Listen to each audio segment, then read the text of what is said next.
Tanya, you wonder kind of sometimes, actually always, where to start in this story of the death of showjumper Katie Simpson, the murder indeed. There's been a Sky documentary which has been aired. Our own Groomed podcast is coming to its conclusion today, Monday, when the ninth episode is out. And you're one of the key contributors to that show, where we kind of delve into what happened, Katie, and the kind of the cover up around her death. But it sort of continues. I don't know how you have the patience for it, because you've been looking for a simple bit of information, which is part of the jigsaw really of this story. And again, you've been thwarted for a long time, and inconceivably at the end of it, you find out what you kind of knew going in, didn't you? Well, more or less. Thanks, Nicola, for having me back on again. Yeah, well, this seems to be the thing. If there's, in my book, it was always better to own a mistake or own an error and then go back and try and fix it, but to be open about it.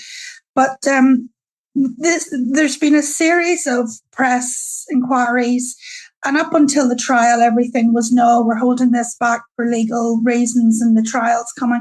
Then when the trial ended and the sentencing was over, more issues came to light, and the current excuse is there are legal proceedings underway.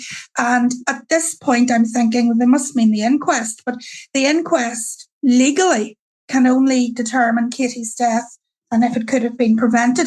Oh, yes, the coroner can make recommendations, but it's of no bearing. They can't investigate police themselves. But I had been asking repeatedly, and you spoke to Sarah yourself, the girl in Scotland, who reported Jonathan Creswell for his conduct towards her in 2016. Now, she initially complained about that. Nothing was done. Johnny skipped the border, got out of the country, knew about, apparently was back and forth, but the police never got him. Now, after Creswell's trial and everything had concluded, she got in touch. And she said, I started to explain the story. And she said, but I complained to the ombudsman that they hadn't done a thorough enough, the police hadn't been thorough enough, and they rejected it. They dismissed my complaint. So after a long talk with her, things were jumping off the page that had been missed. So we looked at it again, and I managed to find... And Tanya, let's just remind anybody who's just dipped in here exactly what that complaint was. So Katie Simpson, first of all, was brought to Altnagelvin Hospital in 2020. She was unconscious. Jonathan Creswell, her sister Christina's partner, met the ambulance on the road, claiming that he had got home and found Katie had hung herself from the banisters of the house.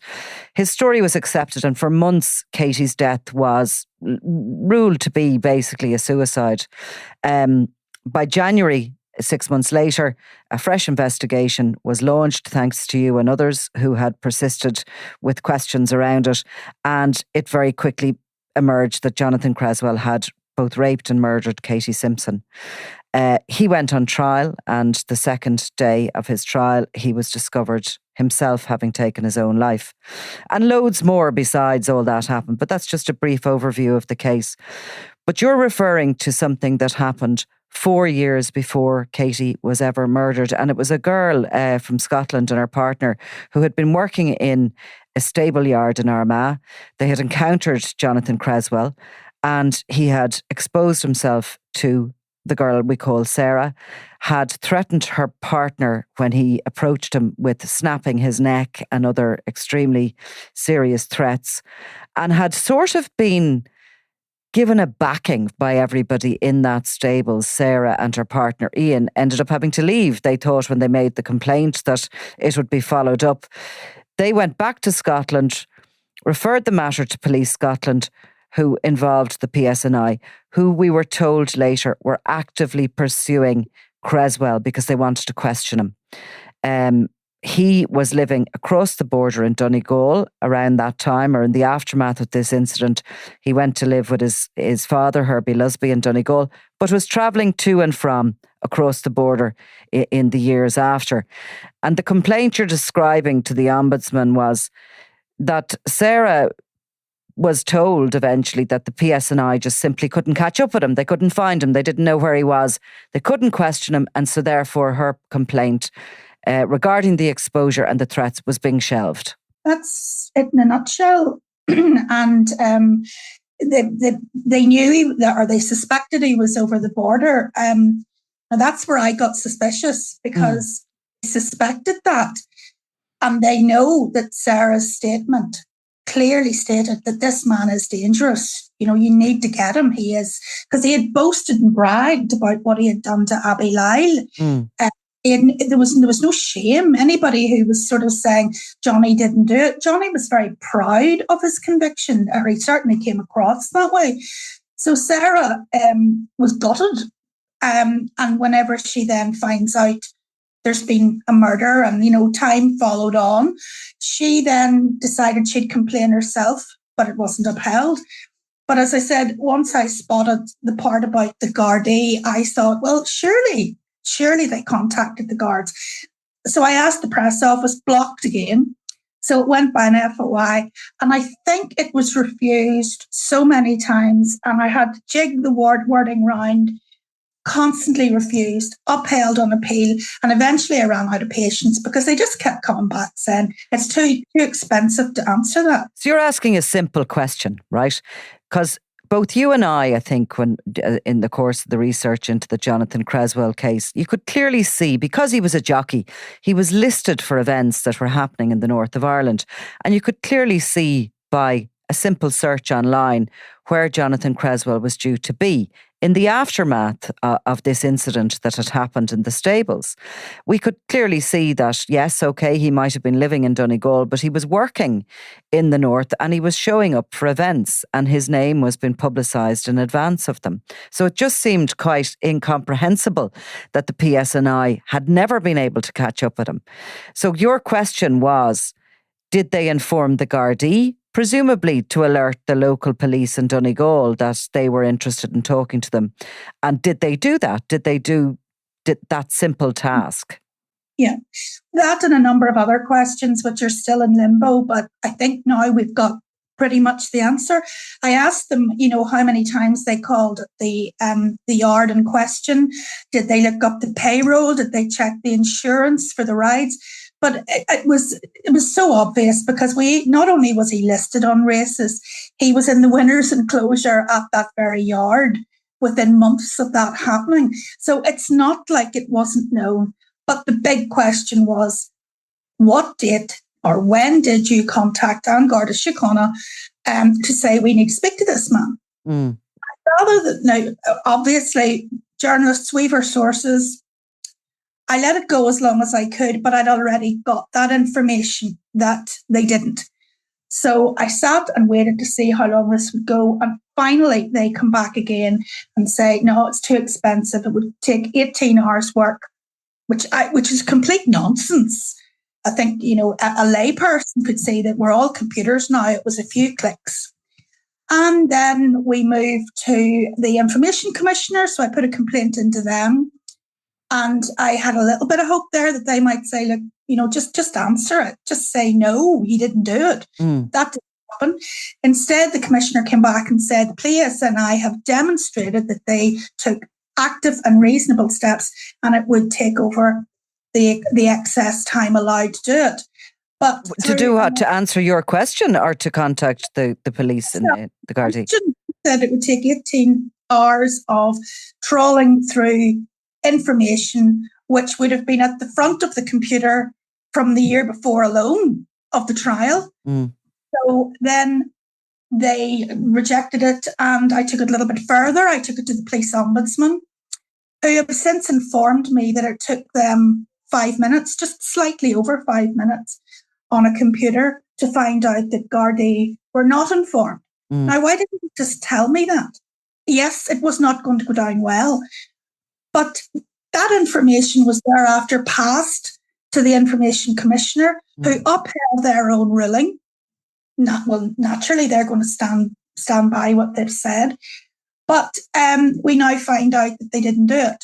So it seems that the person who made the decision and provided the information with civilian staff.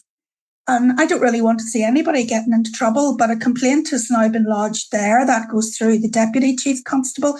But somebody in a serving status must have given that instruction. About the 18 hours you're talking about? Yep. Someone said, don't answer that. Find a way around it.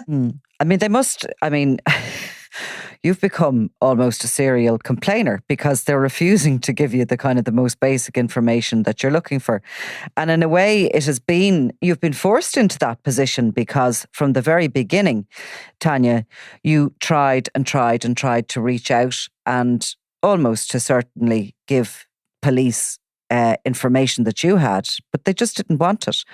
I mean, we're talking all the way back to when Katie Simpson dies in hospital 8 days after being presented there by Jonathan Creswell, who already has a conviction 10 years previous for a horrific attack on Abby Lyle, his then girlfriend, who goes on to become an Olympic showjumper, or certainly on the Olympic showjumping team.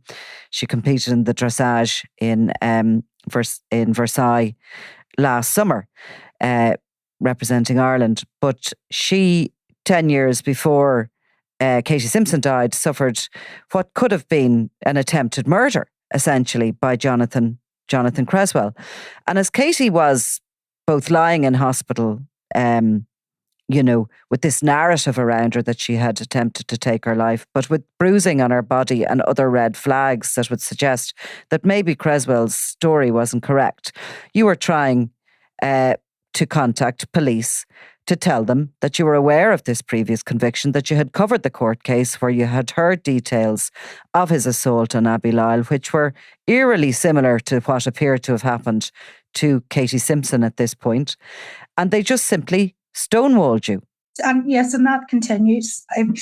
Anytime I've got a straight answer, I'm immediately suspicious because I'm just used to constantly having to go back, to raise it, to complain about it. And I'm just following procedures. And if they did the same, this wouldn't be happening. I accept this is embarrassing. This is potentially lethal for them as a police force. But it's not going to get any better unless they actually do something about it. And of course, at every opportunity when this is raised, we get the lessons learned speech. It's not happening. It is not happening because they are continuing to stonewall. There have been a number of questions they have answered, but in a very couched way. We can't wait forever. And one way or another, the information is there. Why hide it? Are they like myself? Do they believe this merits a full public inquiry where every line, word, syllable is set out nice and clearly for the entire world to see? If that's what they want, fine, I'll back them all the way. But I suspect it's not. The pushback that I have got, the cut-off and it's snubbing. They just have no comprehension that saying nothing or constantly saying no won't make it go away.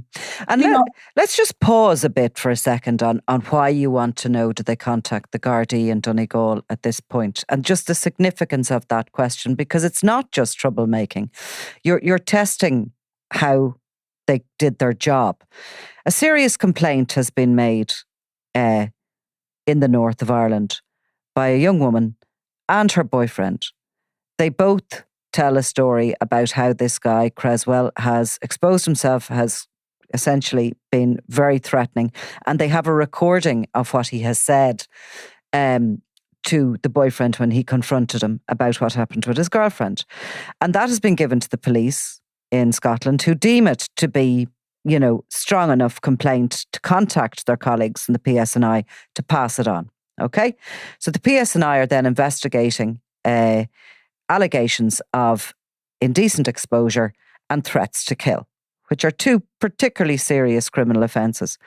And they're investigating them against a man who already has a serious conviction for domestic abuse against a female. He is gone to live in Donegal, which is just across the border. So you would think that the police are in contact with one another quite a bit. And we do know how people use the border as a way to kind of safeguard themselves, maybe even from much smaller offences like, traffic offences, etc. They got to know one another. They have to be liaising all the time. It's not as if they need some sort of an international, liaison officer to pick up the phone and ring Donegal. They have to be working together because the PSNI want to contact and question Creswell as soon as he sets foot back into the north, which we know is happening every day. So that's why this question is so significant, isn't it? It's significant in the sense that it was also pre-Brexit. So there was a European warrant could have been obtained, one visit to a courtroom and an application. There were grounds. He had history. This was a serious charge. And the thing that really jumped out at me was the fact that Sarah mentioned he was dangerous. She also had information that was never disclosed in court about the Abbey attack. So she was totally genuine. She'd never met Abby in her life. She'd never heard of her. So she could have only got it from one other person, who was Creswell. So it's also quite worrying that he had free rein to be about Donegal as a potentially dangerous person, moving unfettered with no restraint. How many other people could he have come in contact with at that time? Or was that just somebody else's problem? Mm-hmm. And I suppose, as we have discussed as well with Creswell, the character that he was, the very powerful, mesmerising character to women, a guy who coercively controlled a lot of women and was very violent to many. He became empowered every time, or more empowered every time he got away with something. And this really was something that he got away with. And many years before he took Katie Simpson across the border and raped her before, we believe, beating her some way to death or strangling her to death. We still don't know exactly how Katie died. Or certainly, the exact details of the attack that led to her death. But nonetheless, this was many years before that. So a much stronger and a very empowered Creswell felt that he was in his rights to do what he did to Katie, which was murder her, many years after he got away with this incident. Very much. It just fueled the fire. He clearly was a man who there was no stopping him.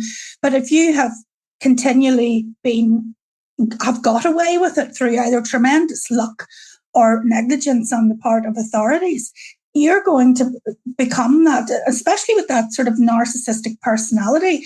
That was going to say to him, well, obviously you're doing nothing wrong and can't catch me. Maybe there was an element of that. He did seem to be a bit of a risk taker, but on the other hand, I'm not terribly concerned about him. I'm concerned about the victims and the people who were in his orbit. And I mean, we see these pictures of them, where we know he's wanted at that point. He's technically on the run and he's smiling and with all these glamorous pictures or in the winner's enclosure, posting things online. The other thing about him being back and forth over the border, there were any number of times that he could have been lifted, not just at races. If they really wanted to get him, they could have done. The police were also tipped. And I spoke to the person who gave me that information. Police were tipped when he was going to be at a particular point to point. He wasn't going to be racing. The police did go, but on seeing a police car in the area, it's alleged he jumped into a car and sped off. So is that it? You just let him go? Or do you phone and alert other police and say he's on the move? Because they went there supposedly to find him. He sees them, does a runner, and he gets away again. It's not even, it doesn't make sense anymore. There was an apathy or an incompetence, I don't know which, that allowed more victims to be created and that made him pretty much invincible. He was heard to laugh about the police on many occasions, and he kind of wore his roguish behaviour as a bit of a badge of honour. There would be this thing about, like, remember, he was wanted also, although not to the same extent. He had been driving dangerously in Caledon Main Street, and he was donutting up and down the street, spinning and going back. And he was wanted for that, but they couldn't find him. But because he had been questioned about it and a summons was sent out, rather than charging him straight away and putting him on bail, they couldn't connect him to it. So that fell away and died. That's another thing we can't get out of the police, how many charges were in the background that did not sustain. Oh, can't answer that, take too long. It's embarrassing for them. So rather than face it, there's just, and they talk about, oh, there was no cover-up. Well, there was a cover-up. You know, they have clearly told, for example, the Information Commissioner, they've given them erroneous information. That's cover-up. Whether it's been acknowledged or understood by the individual who did that. But, you know, you do not need a scientific brain to figure out that all material relating to Jonathan Creswell would have been at hand since last year. Every last piece of it. But still, no, we can't do that. So, Tanya, what is happening in the bigger picture at the moment with this story? Because, you know, the story has not ended. There are far more chapters to come, including when eventually it comes to the inquests. I think that the last time the coroner's court opened, there was a suggestion that the Sky documentary, Death of a Showjumper, which is a 3-part, I think, documentary on Sky about the murder of Katie Simpson, that there's some interviews in that could be potentially relevant to an inquest when that comes up. There's going to be 2 inquests. One will be Katie Simpson's and the other is Jonathan Creswell. As aforementioned, he took his life on the second day of his trial for murder.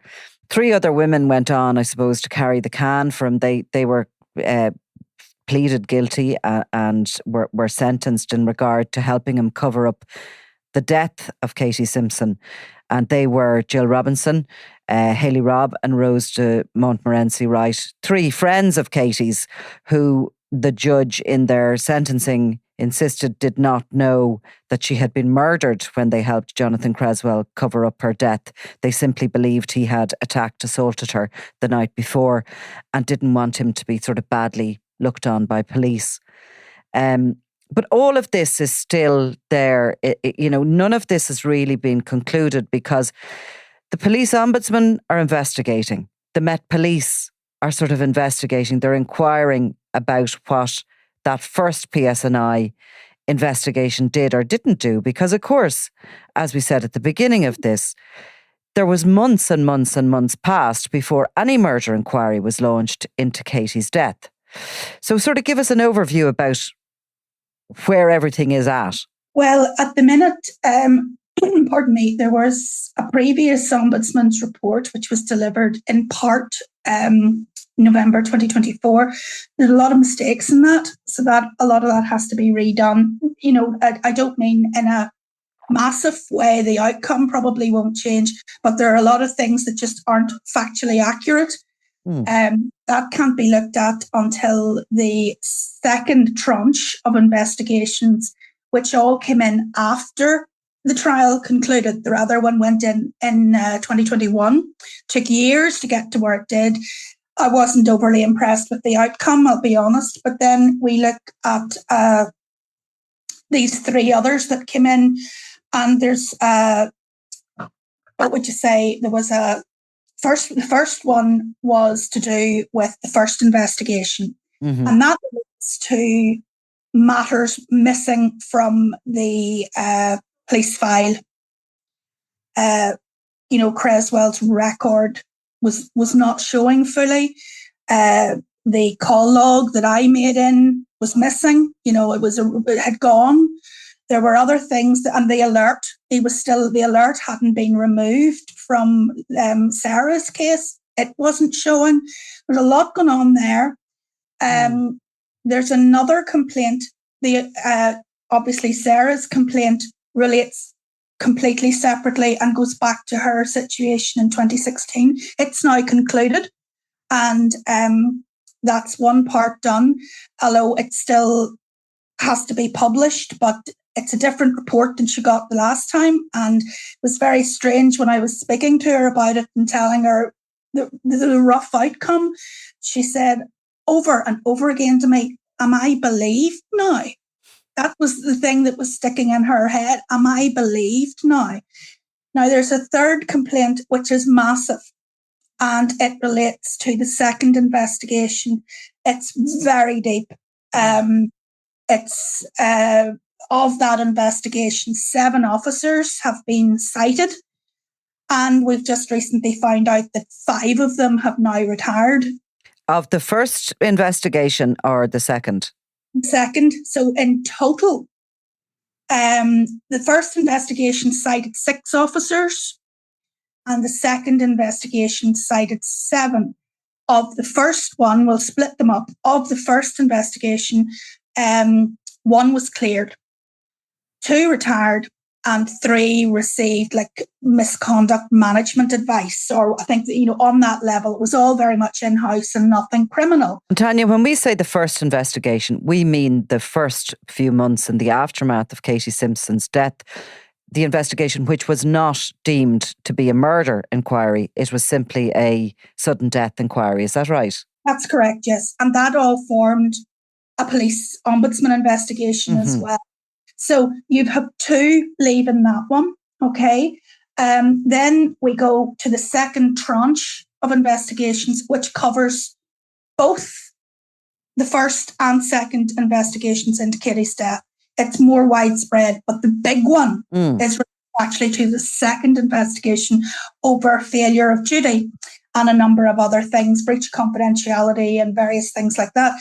But you then, by that stage, had 13 officers in total were cited. 1 is cleared, which brings you to 12. And of that 12, we now have a situation where 7 officers have retired while under investigation for this case. So as matters stand, there are only 2 officers currently serving who were cited for their conduct in the second case. Whether or not the first one's going to be rejigged, we don't know. But there's just an exodus. They're just all getting out.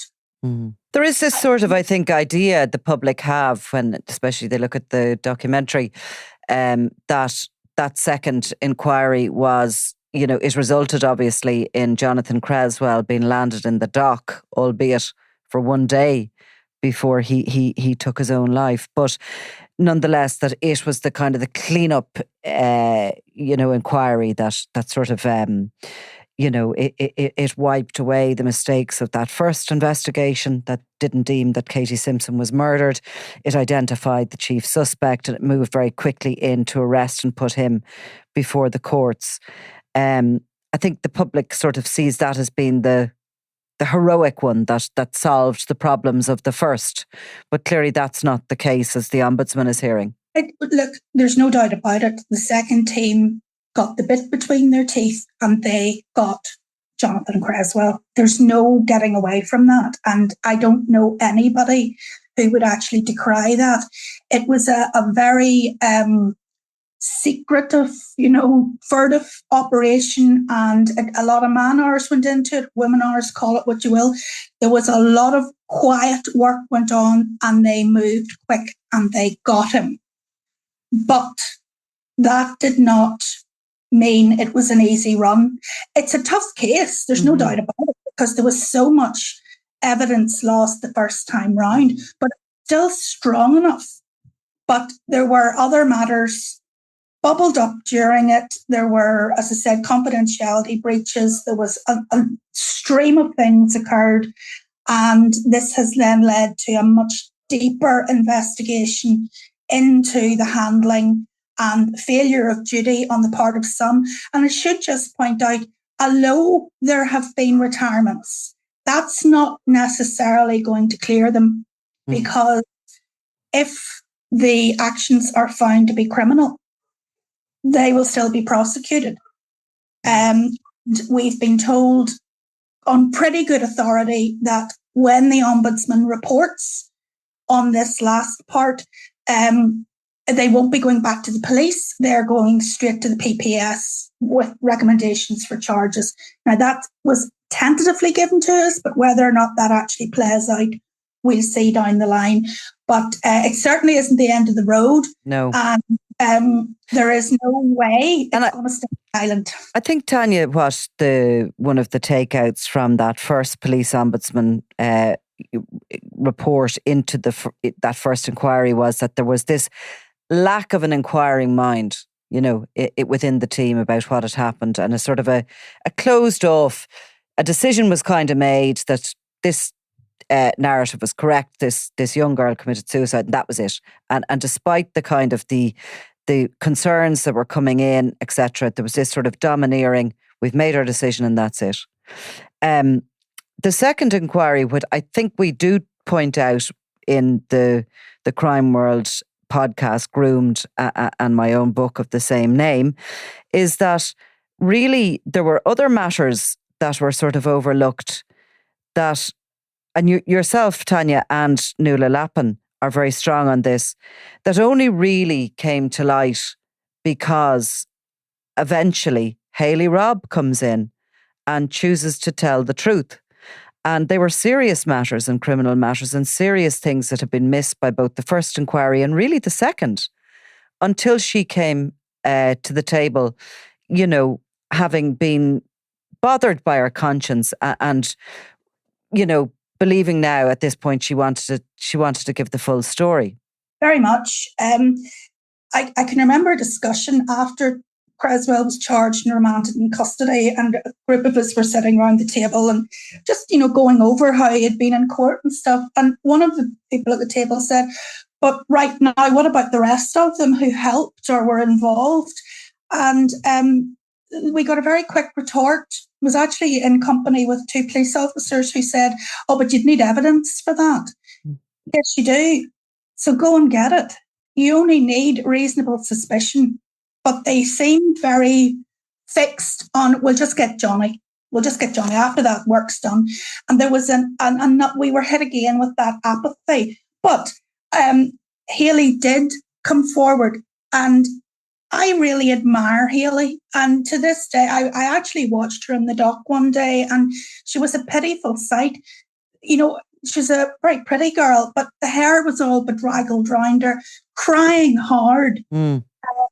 While beside her were Rose and Jill, who were icily quiet. They just stared straight ahead, and Hayley's falling apart. Now, that showed somebody who was really hurting and had a lot of regret. But again, we were in a situation where she thought she was doing the right thing at the time. There's no excuse for that. You can't excuse that.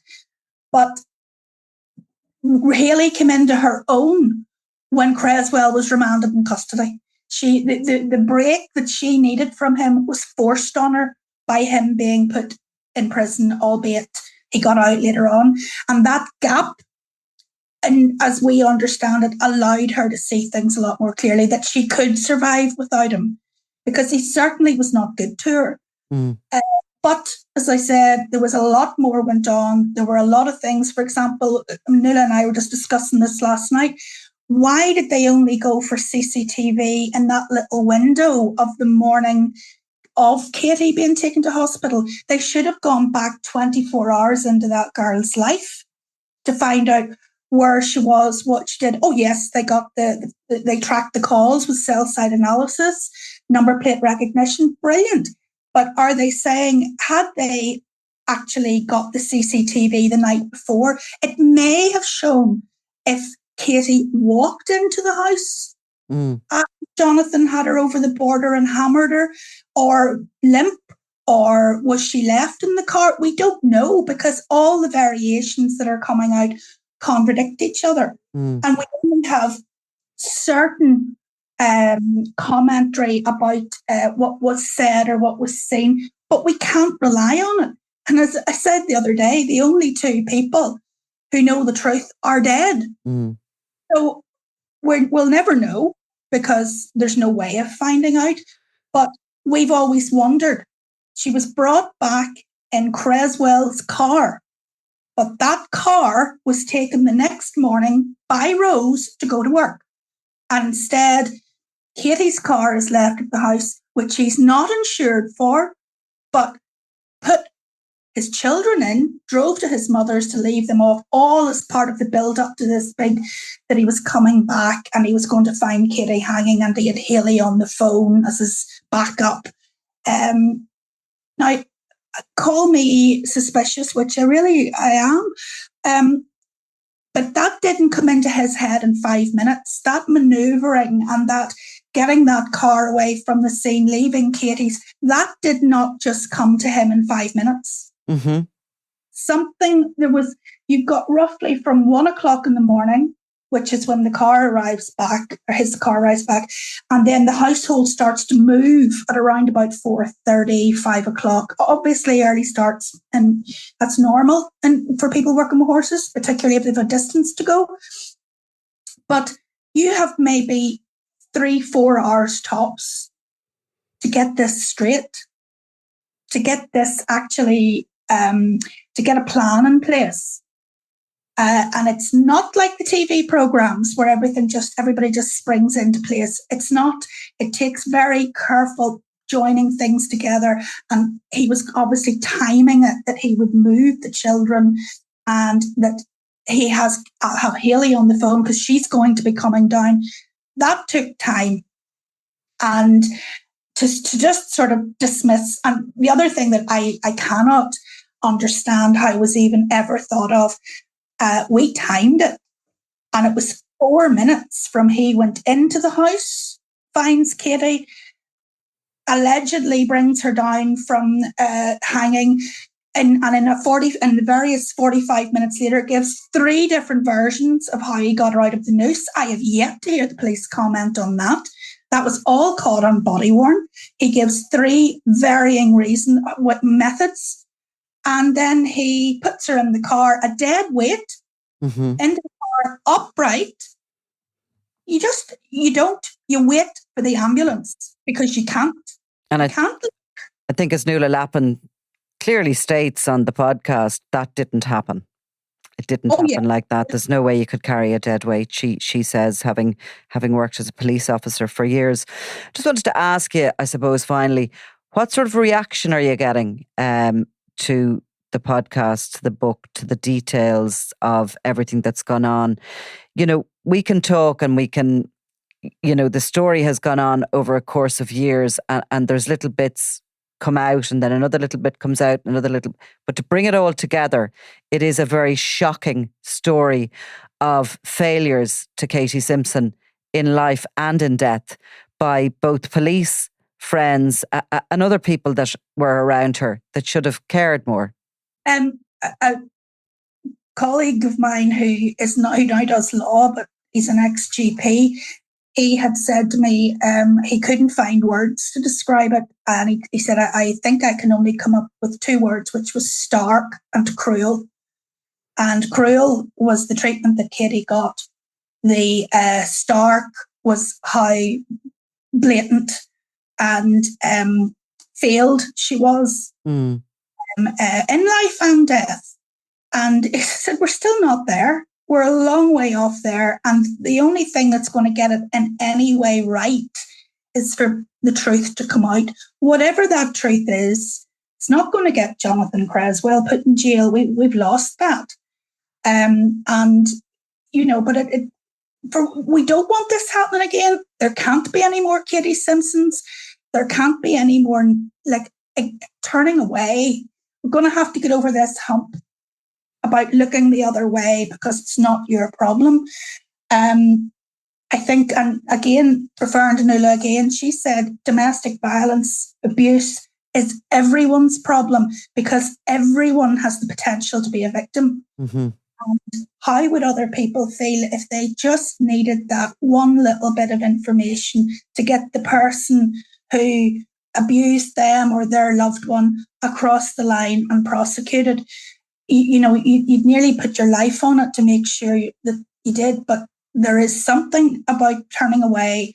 If I don't say it, it didn't happen. And if I can just pretend it didn't happen, then I stand a chance that it'll just go away. For sure. For people who surrounded Katie, who came into contact with all of them, I think that is very stark. But I think that when it comes to the PSNI, there just aren't words for how badly they handled it again and again, and are continuing to do so. What you came on there to talk about at the beginning of this podcast, that you were sending constant requests in, and they were telling their comeback saying it was going to take them 18 hours to answer the question. People don't really know where you're going with that. But when you realise the bigger picture, that this child was failed by the PSNI, a second inquiry came along and almost missed further cover-ups. Maybe got to the person who killed her, but missed others that were involved. And then we're moving forward now, and they're still refusing to answer questions about it. It's very frustrating, but on the other hand, I've got used to it now. I don't ask a question in any sphere, well, in this case, in any manner, expecting to get an answer. And as I said, when I do, I'm immediately suspicious, because you're thinking, I've tried to say to them, look, ignoring it is not going to go away. It won't make me go away. But if the police would just try and see this from the human perspective and how poorly this is reflecting on them. I want to make it really clear, when the police get it right, I'm first out. If they do something well, I make sure I get them as far to the front as I possibly can. In this, I can't do anything but reflect the way they have been. I cannot put out positive press releases because I've nothing. The latest one is relating to the lack of contact with An Garda Síochána. I can't spin that. They didn't do it. And so that is that has been brought on by themselves. Give me a positive and I'll publish it, but I just don't get it in this. And we're going to stay on this story. Obviously, we'll come back to you, Tanya, over the coming weeks and months when there's any developments on any of this stuff that's going on still.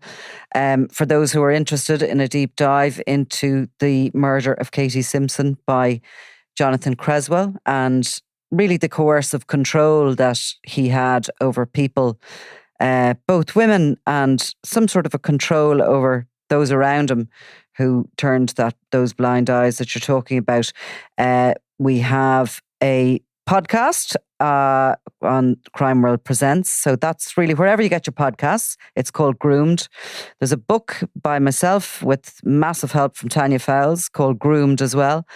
And in the coming days and weeks, we're going to release about 40-minute documentary that we have made, that Crime World team have made, again called Groomed, the documentary. So whatever way you want to take this story, it's there for you. And I do think it's important that everybody engages with it. So for the moment, Tanya Fowles, thank you so much. Thank you, Nicola. I'm Nicola Tallant, and you're watching Crime World, a podcast about criminals, drugs and the underworld in Ireland and across the globe. Make sure you subscribe to our channel and turn on notifications so you can be the first to watch all our latest episodes. You can also listen wherever you get your podcasts.